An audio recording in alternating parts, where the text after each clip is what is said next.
Shalom, shalom, everybody. It's your brother Yaakov, back here to talk to y'all again. All praises to the Most High. We made it through another week. Shout out to my brother Indie Beats for designing this hoodie. His name is Yah. Psalm 68 and 4. Check it out if you haven't already. This week we're going to talk about to everything there is a season. So let's go to Ecclesiastes chapter 3 verses 1 through 8. To everything there is a season, and a time to every purpose under the heaven. A time to be born, and a time to die. A time to plant, and a time to pluck up that which is planted. A time to kill, and a time to heal. A time to break down, and a time to build up. A time to weep, and a time to laugh. A time to mourn, and a time to dance. A time to cast away stones, and a time to gather stones together. A time to embrace, and a time to refrain from embracing.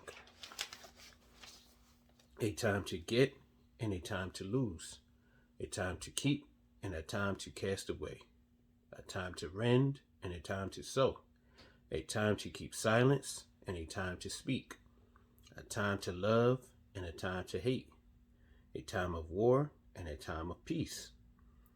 And let's get this real quick out of Psalms 139 and 21. Because people are like, oh, you're not supposed to hate. You're not supposed to hate. You're hating, that's not of God. This is Psalm 139 and 21. Do not I hate them, O Yah, that hate thee? And am I not grieved with those that rise up against thee? I hate them with perfect hatred. I count them mine enemies.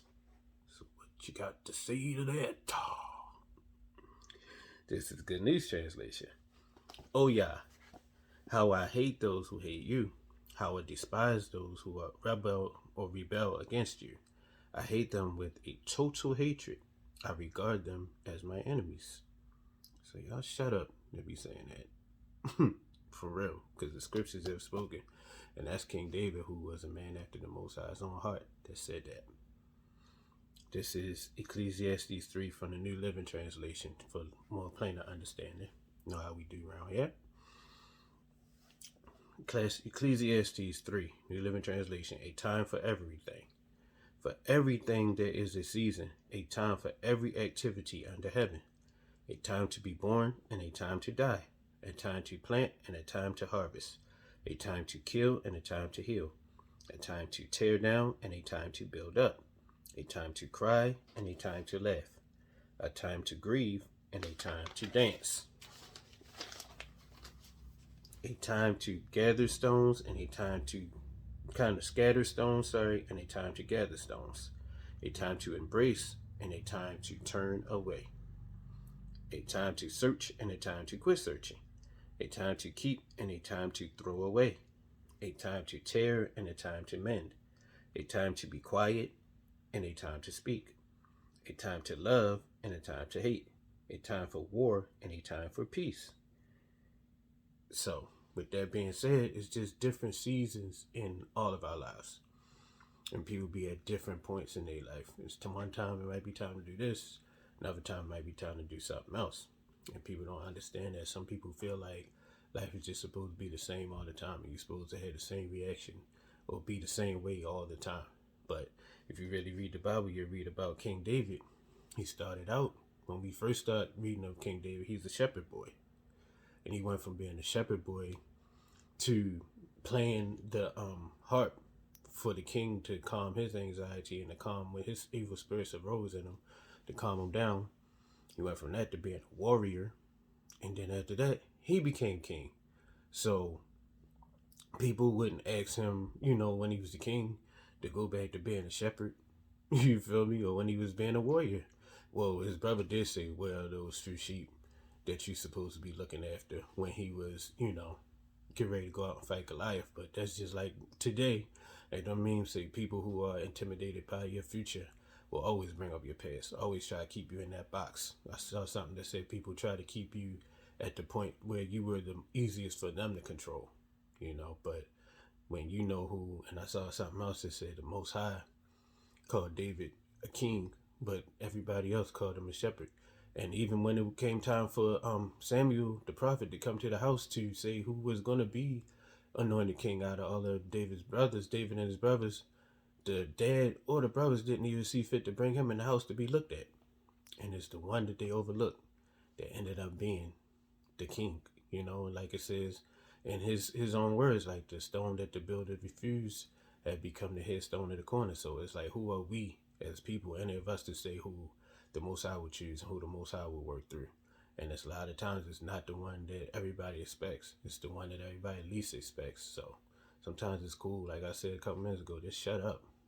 Let the Most High work, man. Quit putting our mouths on people and quit trying to determine people's future or their destiny or even their present by what we see with the naked eye.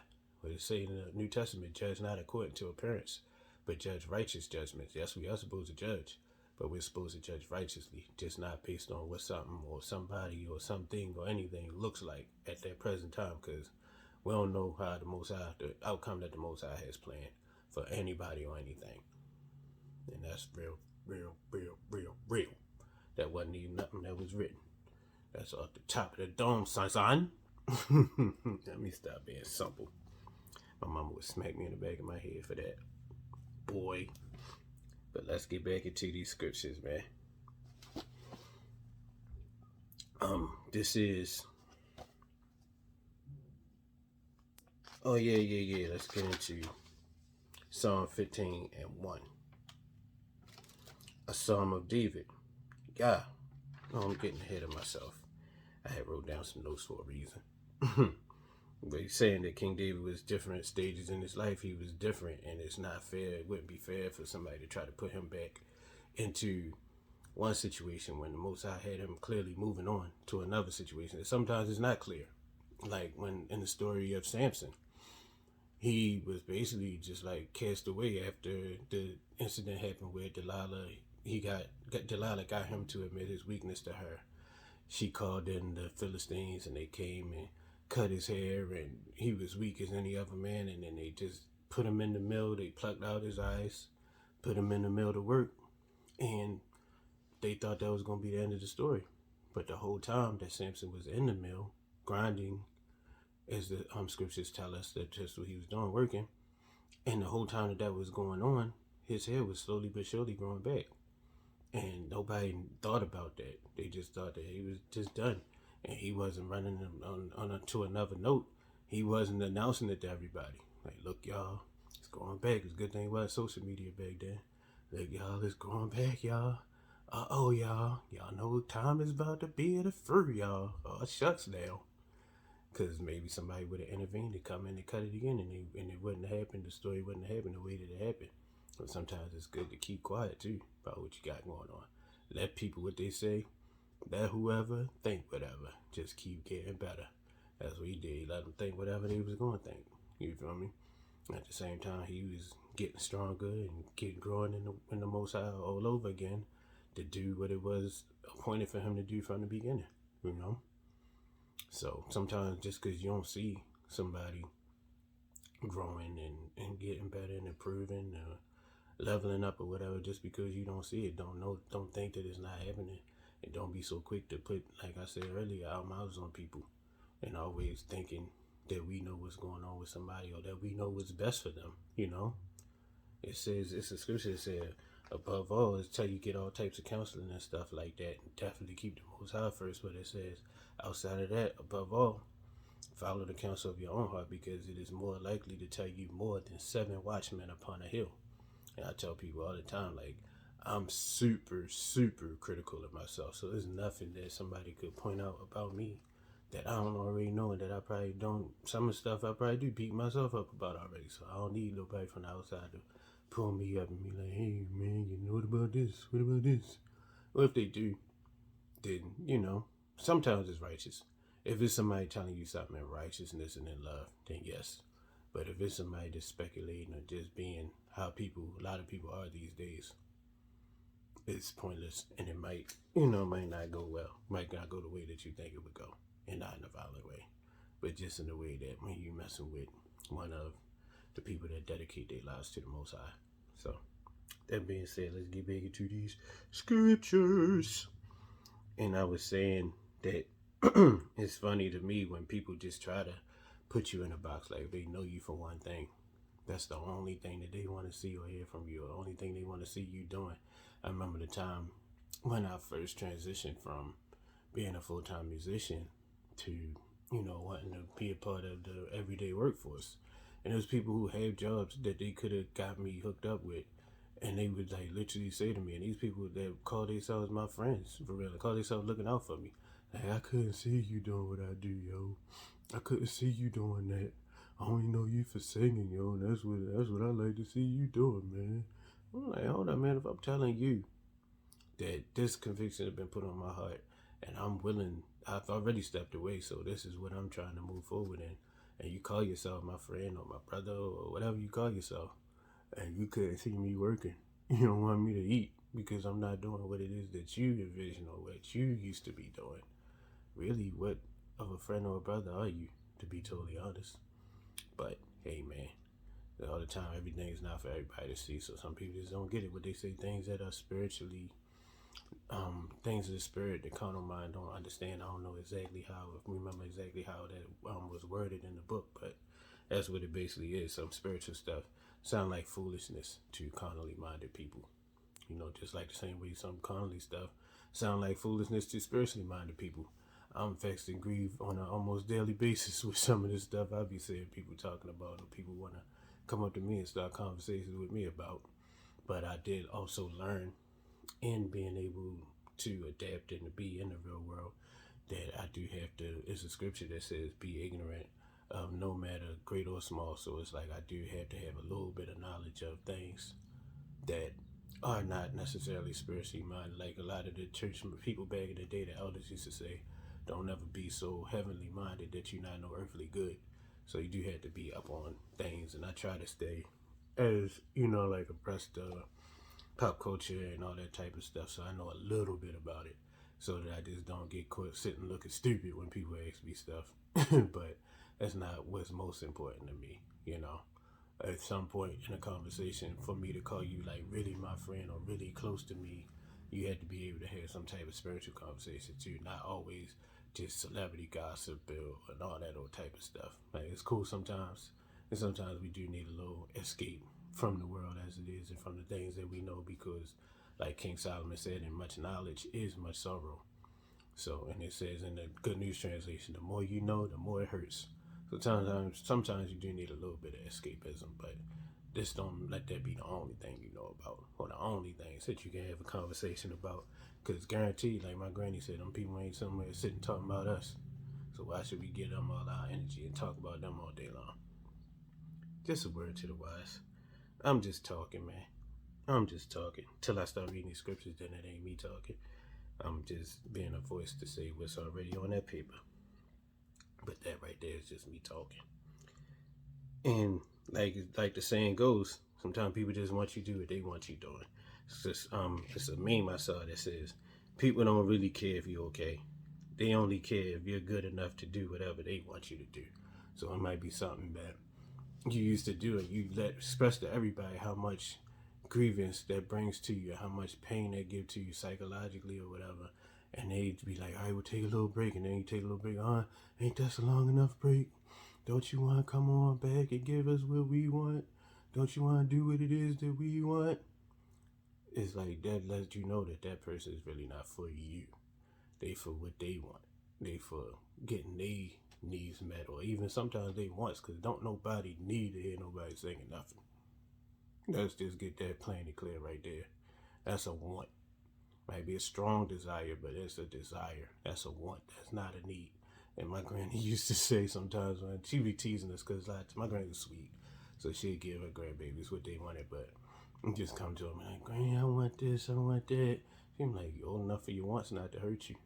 And sometimes that's real, man. Sometimes we old enough for our wants not to hurt us, even though we've been taught otherwise these days, especially with all these new ways of philosophy and thinking and doing even, but sometimes we do have to keep in mind we old enough for our wants not to hurt us. I know with all this white on my face, I'm definitely old enough for a lot of my ones not to hurt me. But that being said, this is, like some things, like it said in the scriptures, like it's a season for embracing, it's a season to refrain from embracing. So with certain things and certain situations, it's my season to refrain from embracing and being around certain things or whatever. So it's like if you really love a person, you have to accept that about them. If that's how they feel, you had to accept that, and move forward with what is maybe being presented. But that's none of my business right there. Let me get back.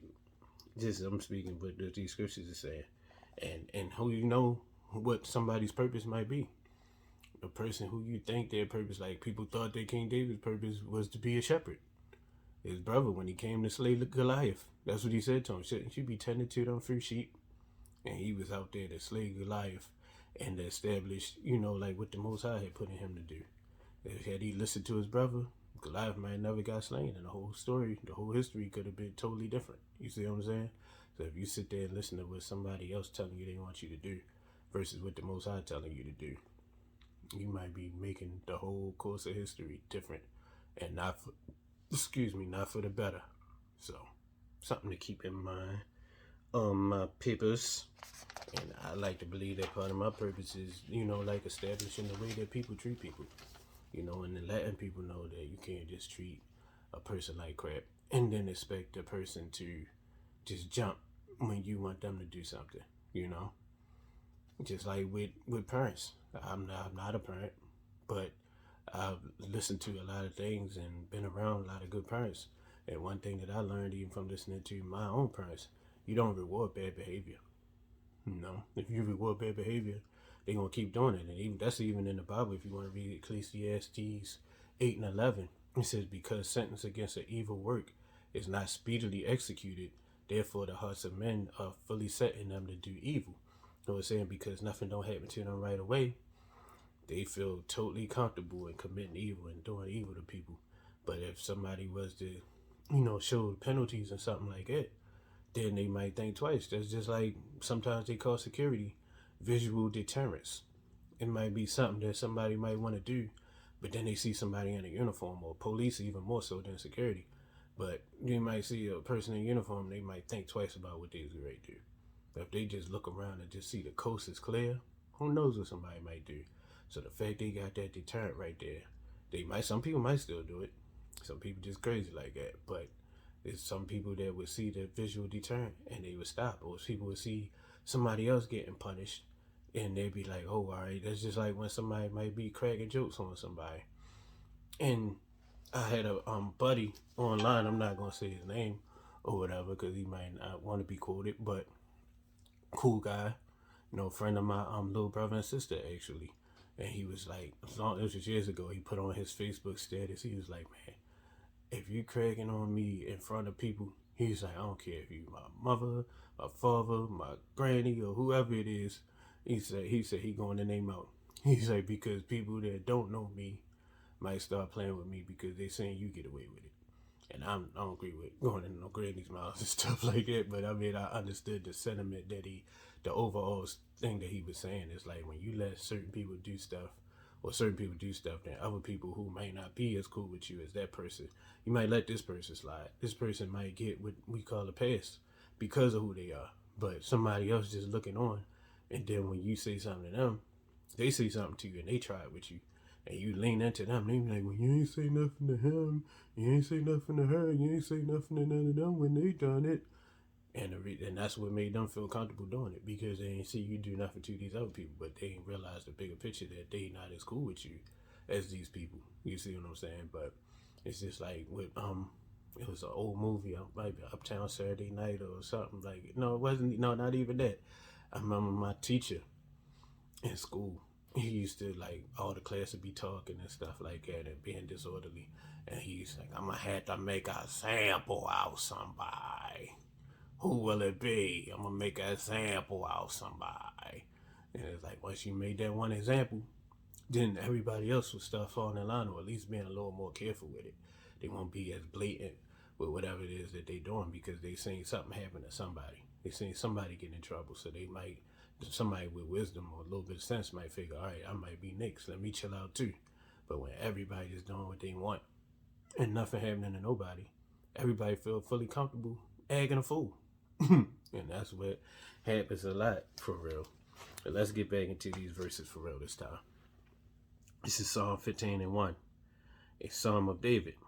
And this is who I feel this verse, certain verses in the Bible, I have like different initials or I have color coded and stuff like that. I feel like they apply to different people that I know. I might have initials next to them and stuff. And this is one that I have my initials next to. And I feel like it applies to me. So let me read it for y'all. This is Psalm 15. We'll start at verse 1 and we're going to go to verse 5. Psalm 15, a Psalm of David.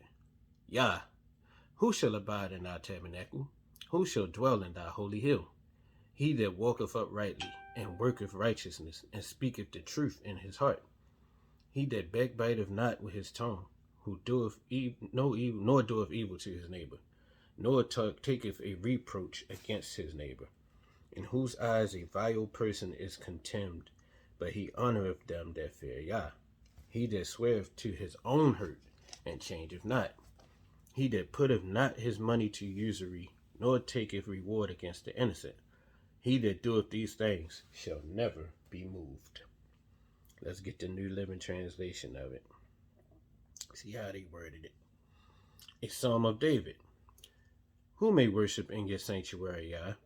Who may enter your presence on your holy hill? Those who lead blameless lives and do what is right, speaking the truth from sincere hearts. And that's what another scripture say, the one who sought there is no guile.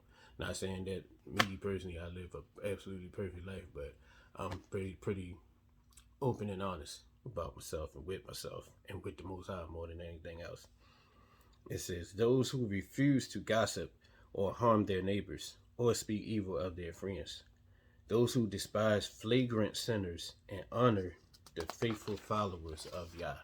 Nothing but love and respect for all my brothers and sisters out here that's trying to do the right thing and trying to serve the Most High in spirit and in truth, man. And I have no problem showing that love either, man. Like, there's nothing to go on. Somebody comments that I'm like, I love their teachings and stuff and see me showing love for real. I don't care if it's not a popular thing to do or if somebody want to look like they too important or above, anybody else to show anybody in love, even if they don't show me no love.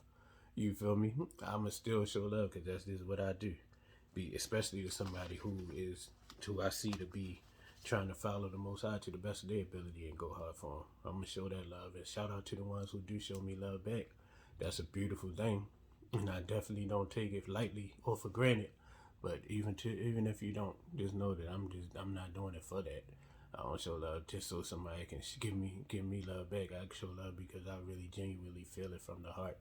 And shout out to all my brothers and sisters in this truth that's really doing their thing in sincerity and doing it from the heart for the Most High, as well as everybody who turns in and watches. Y'all don't have to, but all praise to the Most High, y'all do. And I love and appreciate each and every one of y'all. That from the bottom of my heart, let that be known. So let's go back to it. Let's go back to get this verse again. Those who despise flagrant sinners and honor the faithful followers of Yah. And this is the part that really spoke to me about me. And keep their promises even when it hurts. And that's saying like even when it would be easier to go and do something else. Even when it'd be very easy to go do exactly what I said I wasn't going to do. And when people constantly hound you to do what you say you're not going to do. People offer you stuff to do what you said you wasn't going to do. And when you even just look at your condition and your, like quote unquote quality of living, and for a fact how much different it probably would be. Not for a fact, but pretty sure how different it would be if you was to go against what you promised. But there's a reward in that, in keeping your promises, even when it hurts, even when you look stupid to everybody else, and even when people might dab you up and tell you, oh my goodness, that is like everybody read from a script. That is so good. You got peace of mind, and that's what is important. And this says you leave out the room, they stupid so-and-so. Yo, dumb. Why in the world? I don't know why in the world he don't want to do X, Y, Z. But I'm tell you why. It don't say, notice it don't say when it's good or when it feel easy to do that. It say even when it hurts. But verse 5 says, those who lend money without charging interest, and those who cannot be bribed to lie about the innocent, such people will stand firm forever. Not now, not for a little bit, not for a season. Like I said, sin has a season. The pleasures of sin have a season, but this is forever. And I always say I'd rather have it a little rough on this side, have it good forever, than to have it good on this side and have it rough forever. Because forever is a mighty long time. Mighty long time. This is Acts chapter 5, verses 38 and 39 from the New Testament. And now I say unto you, refrain from these men and let them alone. For if their counsel or this work be of men, it will come to naught. But if it be of Elohim, you cannot overthrow it, lest haply you be found to even fight against Elohim. So that's what people got to be careful of, putting their mouth on people of the Most High. New Living Translation, so you got it plainly. So my advice is, leave these men alone. Let them go. Leave me alone. Let me go. If they are planning and doing these things merely for their own, it will soon be overthrown. But if it is from Elohim, you will not be able to overthrow them. You may even find yourselves to be fighting against Elohim. And this is Sirach, Ecclesiasticus, verse 4 and 28, chapter 4 and verse 28. It's talking to the people of the Most High. Strive for the truth unto death, and Yah shall fight for thee. Common English Bible. Fight to the death on behalf of the truth, and Elohim will fight for you. The Most High will fight for you. So sometimes be careful when you coming against some people. You don't know who they got on their side. You know, even people of the Most High gotta be careful when they come against some people, because they might got some of them powerful forces on the other side, on their side. So you gotta make sure that you got the Most High on your side before you engage with them. You know, everything is just not as it seems. Let's say we don't wrestle against flesh and blood, but against principalities in high places. So you never know who you really going up against. You'll see one thing, you see one person, but you don't know who got their back. Like it's a picture of this decoy. It's a meme, and it's like a lady, and she's standing in the middle of the ocean, and she holding up, I think it's like a bikini top or something like that, and she like covering up her top portion or whatever, and holding up the little, waving the little thing, but behind it is really like a dangerous animal, and he just hanging up that decoy, waiting for somebody to come out there and think they about to have some fun, and you gonna snap and close right up on them. So sometimes it be like that. This is, yeah. So that's the season that we gearing up for right now. It's like, man, we just gotta, there's no time to just go back to things that you know already have established is not for you, and to do things that may give you some temporary pleasure or give somebody else some temporary pleasure or satisfaction, even if it's just to make people shut up and leave you alone. It might give you that temporary pleasure, but is it worth it for the big picture, for eternity, for real? That's how I look at things like that. This is Isaiah 49 and 4. Then I said, I have labored in vain. I have spent my strength for naught and in vain. Yet verily my judgment is with Yah, and my work with my mighty one, the Most High. New Living Translation. I replied, but my work seems so useless. All the things I did back in those days that everybody think is so wonderful, to me is useless. What I remember Mike Tyson, it was this thing, and they played it on Rick Ross mixtape, and it was Mike Tyson, but the video was on YouTube. I want to include it in the link. And he's like, I sat here and I bled for garbage. This is all garbage. And he threw his belts and stuff down and stuff like that, because to him at that point, none of that meant anything. It meant everything to everybody else, you know, but to him, it meant nothing. I don't know how he might feel now. I think I saw him in an interview where he felt differently about it or whatever. He might apologize to the different organizations that gave him those belts and stuff, like they will allow him to be their champion or whatever. But at that time, that's how he felt, because none of that stuff wasn't doing him no good or meaning nothing to him at that point. And none of that stuff means anything, was doing anything for me at this point. You feel me? So that's how I feel. It's all garbage. And what Paul said in the Bible, he said he count all those things as dung, so that he may win the Most High. And that's because he had a clear picture of what's important, for real. I have a photo album in my phone of things that I threw away that I found out once I found out like different meanings of different symbols and stuff like that on different items of clothing and stuff I had, or even brands of clothing and stuff I had. I threw away everything from them that line. And it's like stuff I and worked hard for and accomplished and accumulated the funds to be able to buy that stuff. But it's like that's not going to be what's going to stand between me and the Most High. And I start looking at, come across some videos that talk about if you have certain objects in your home or whatever, that could be the reason why you're having like nightmares or anything like that. And I don't have those, but you know, like just having that warning, a word to the wise, was sufficient for me. I just got rid of a bunch of stuff, and some of it was a little harder to get rid of than others. I looked at certain stuff twice, and oh man, he might let this slide. And I was like, nope, ain't taking no chances. Get it out of here. Let's go. To the dumpster we go. And don't even leave it for nobody else either, so they can pick it up and or give it to somebody else so they can inherit those troubles or whatever. Because I still feel like that would have been on me. So I just got rid of it. Just like they said, them people in the New Testament had some books or something that wasn't right, and they burnt them in front of everybody. You know, like give them to somebody, charity or something like that. Well, I give somebody something. I was always told, don't give nobody nothing that you don't want, that you wouldn't want, or somebody to give you. You know, give somebody something good and something useful and something that's really good from the heart. You know, what the scripture say, who wants a gift that you regret giving? When you give somebody something you don't want it, so you gonna give it to them. It's trouble for you, so you gonna pass it on to the next person so they can have trouble. It's a cursed object. Pass it on to somebody else so they can inherit those curses. Don't sit right with me. Don't sit right with my conscience. So let's get back into this New Living Translation of that Isaiah 49:4. I replied, but my work seems so useless. I have spent my strength for nothing and vanity. Yet surely my right is with Yah, and my recompense payment is with my mighty one. Let's go into that word vanity one more time. I'm sure we got into it before, but let's get into that. Vanity is the quality of being worthless or futile. Similar word is uselessness. Jonah, chapter 2, verses 7 and 8. One of my favorite songs, When My Soul Fainted, from Pastor Marvin Winans. They sing this part. It says, when my soul fainted within me, I remembered Yah, and my prayer came into thy holy temple. They that observe lying vanities forsake their own mercy, but I will sacrifice unto thee with the voice of thanksgiving. I will pay that which I have vowed. Salvation is of Yah. Those lying vanities, things that don't have no profit, ain't doing you no good. It just look good. That's why it's a lying vanity. It look good to everybody else, and everybody else think it's good when they got it. It's just like a certain mate. Let's say, because I'm talking to males and females here. I'm not talking to just one gender, one sex. I'm talking to whoever's watching.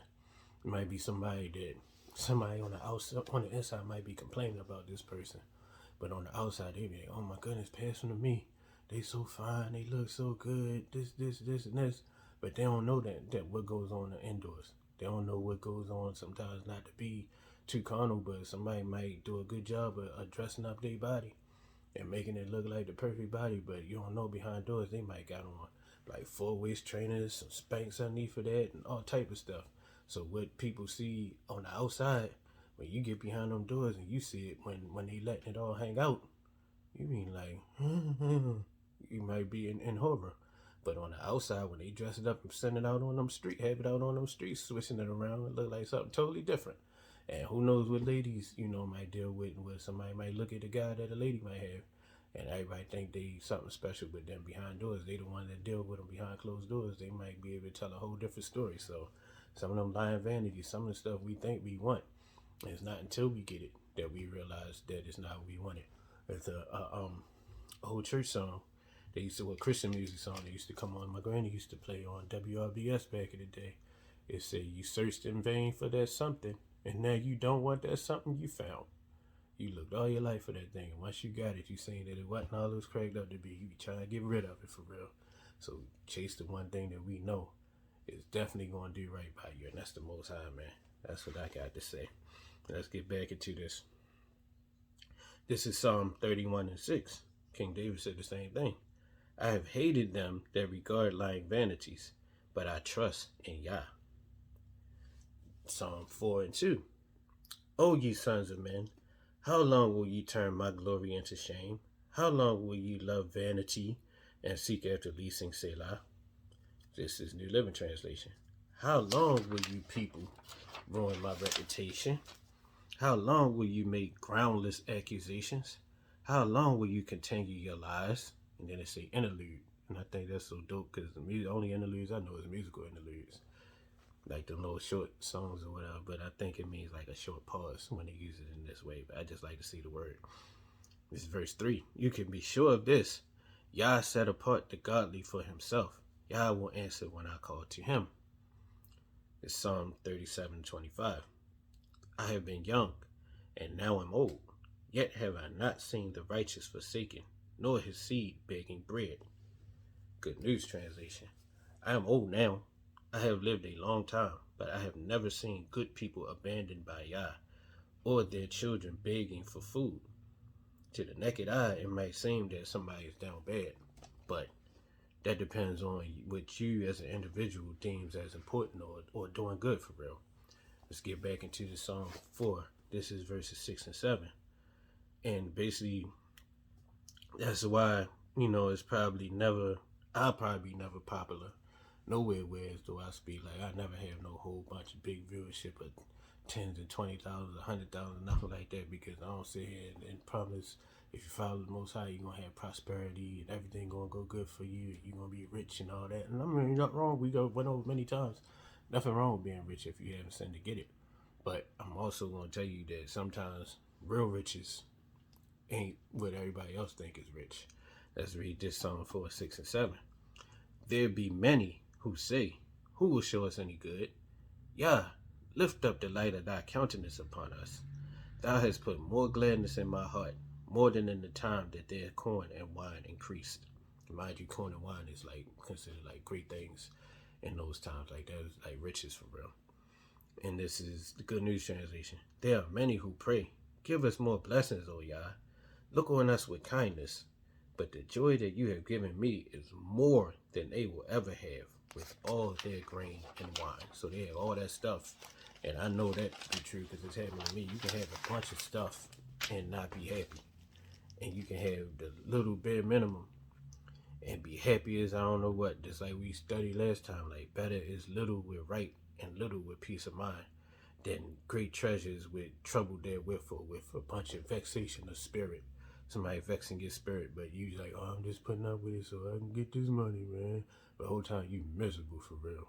What's that song? Britney Spears even sang it.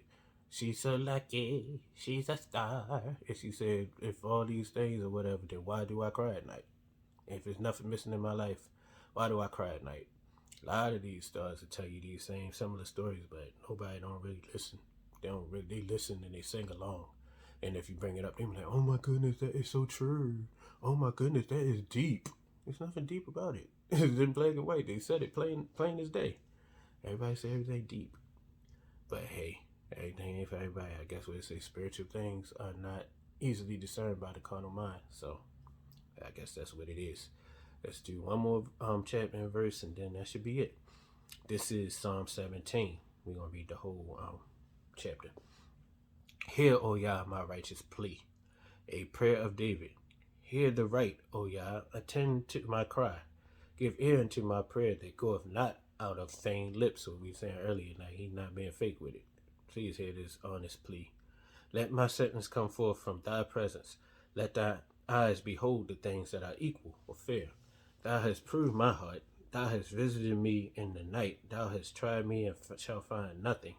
I am purposed that my mouth shall not transgress.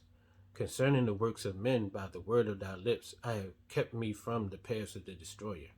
Hold up my goings in my paths, that my footsteps slip not. I have called upon thee, for thou wilt hear me, O Yah. Incline thy ear unto me, and hear my speech. Show thy marvelous kindness, O Yah, thou that savest by thy right hand them which put their trust in thee, from those that rise up against them. Keep me as the apple of the eye. Hide me under the shadow of thy wings.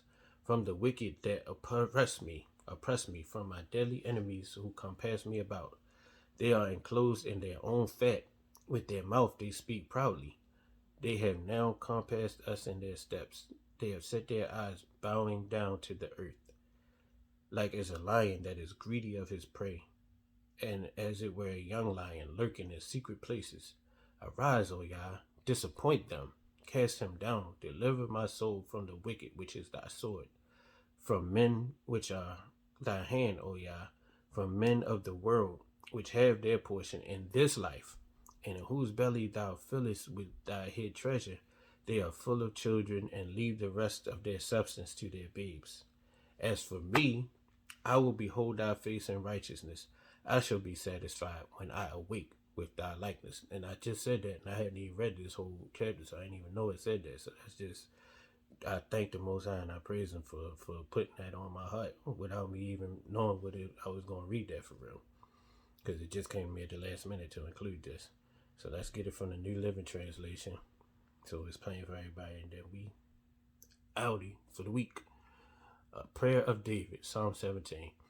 O Yah, hear my plea for justice. Listen to my cry for help. Pay attention to my prayer, for it comes from honest lips. Declare me innocent, for you see those who do right. You have tested my thoughts and examined my heart in the night. You have scrutinized me and found nothing wrong. I hope and pray. I am determined not to sin in what I say. I have followed your commands, which keep me from following cruel and evil people. My steps have stayed on your path. I have not wavered from following you. I am praying to you because I know you will answer, O Yah. Bend down and listen as I pray. Show me your unfailing love and wonderful ways. By your mighty power, you rescue those who seek refuge from their enemies.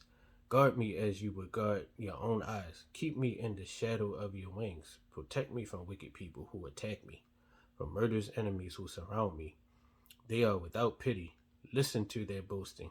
They track me down and surround me, watching for the chance to throw me to the ground. They are like hungry lions, eager to tear me apart, like young lions hiding in ambush. Arise, O Yah, stand against them and bring them to their knees. Rescue me from the wicked with your sword. By the power of your hand, O Yah, destroy those who look to this world for their reward, but satisfy the hunger of your treasured ones. May their children have plenty, leaving an inheritance for their descendants. Because I am righteous, I will see you. When I awake, I will see your face and be satisfied. And let's get it from one more translation, and then, because let me just get it from, I think we want it from the Good News Translation also. Or do we want the Amplified? Yeah, we want the Amplified. Amplified Bible. Yah, the psalmist's portion in life and deliverer in death. A miktam of David, probably intended to record memorable thoughts. Keep and protect me, O Elohim, for in you I have placed my trust and found refuge. I said to Yah, you are my mighty one. I have no good besides you. I'm sorry, this is not the right one. A prayer for protection against oppressors. This is his prayer. People always say, pray for your enemies, pray for your enemies. This is King David's prayer for his enemies. So we're going to read it. Hear the just and righteous cause, O Yah. Listen to my loud, piercing cry. Listen to my prayer that comes from guileless lips. We talked about no guile. Let my verdict of vindication come from your presence. May your eyes look with equity, fairness, and behold things that are just. You have tried my heart. You have visited me in the night. You have tested me, and you find nothing evil in me. I intend that my mouth will not transgress. Concerning the deeds of men, by the word of your lips, I have kept away from the paths of the violent. My steps have held closely to your paths. My feet have not staggered. I have called upon you, for you, O Yah, Elohim, will answer me. Incline your ear and hear my speech. Wondrously show your marvelous and amazing loving kindness, O Savior of those who take refuge at your right hand from those who rise up against them. Keep me in your affectionate care. Protect me as the apple of your eye. Hide me in the protective shadow of your wings from the wicked who despoil and deal violently with me. And violence ain't always physical. Sometimes people be violent with their mouths, just putting their mouth on you unnecessarily, which we've been talking about this whole time. They have closed their unfailing heart to kindness and compassion. With their mouths, they speak proudly and make presumptuous claims. They track us down and have now surrounded us in our steps. They set their eyes to force us to the ground. He is like a lion, eager to tear his prey, and a young lion lurking in hiding places. Arise, O Yah, confront him, cast him down. Save my soul from the wicked with your sword, please. From men with your hand, O Yah, from men of the world, those moths of the night, whose portion of enjoyment in this life idle and vain, and whose belly you fill with your treasure. They are satisfied with children, and they leave what they have left of wealth to their children. As for me, I shall see your face in righteousness. I will be fully satisfied when I awake to find myself seeing your likeness. That's what I'm looking forward to, man. And with that being said, thank y'all for tuning in. All praise to the Most High. Like I said, we made it through another week. I hope everybody had a blessed Shabbat. And Most High willing, we'll get together again real soon. Love y'all. Peace.